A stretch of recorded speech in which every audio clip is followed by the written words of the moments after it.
Have you allowed your grief and your trauma to convince you that you are alone? You may have heard on multiple platforms, you're not alone, you're not alone, but it's yet to resonate with you, especially the further along you've gone in your grief journey.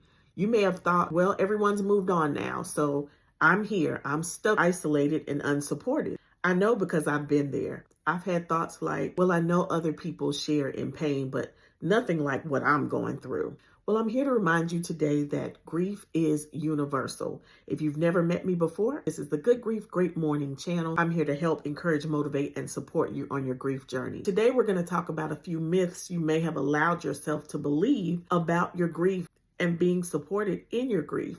And then I'm going to give you some truths to debunk those lies. Maybe the first lie you've told yourself is, people can't fix my situation, so why even reach out or allow people to reach out to me?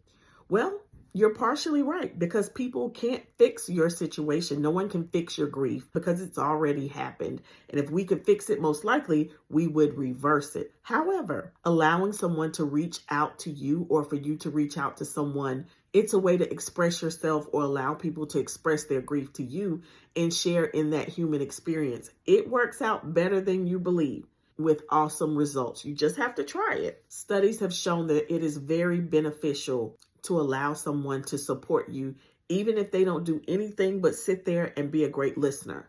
The second lie you may have convinced yourself of is, if I had enough faith, I wouldn't feel this way. This is generally something that faith-based communities or religious communities tend to feel pressured on. This too is a lie. Lamenting or mourning isn't a lack of faith. It's a human experience. We also have other examples in Psalms where David was crying out to God and letting him know his griefs, his sorrows, his pain. He even said, "How long, Lord? Will you forget me forever?" He knew to take his groanings, his mourning to the Lord. He was allowed to lament. So he wasn't alone. God was with him, and it wasn't a lack of faith. Number 3, well, if I wasn't alone, someone would have shown up by now to support me.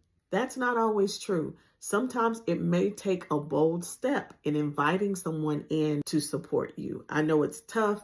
We don't want to look like we're weak or we're struggling, but it's all a part of the grief process. Sometimes just being open and inviting someone, or having that inviting aura, so to speak, so people feel comfortable coming in to support you. The truth is, grief can isolate us and have us pointing out specifics. We're somehow convinced that our pain is unique. Now, our grief paths are different. We never walk down the same path as anyone else when it comes to our grief.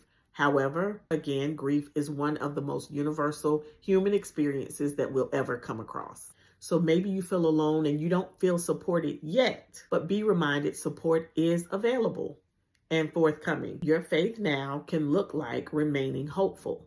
When we're describing what our grief feels like, the symptoms are similar. Think about depression, think about anxiety, think about longing, think about fear, guilt, brain fog. So remember, someone doesn't need your same story to share in understanding and supporting you.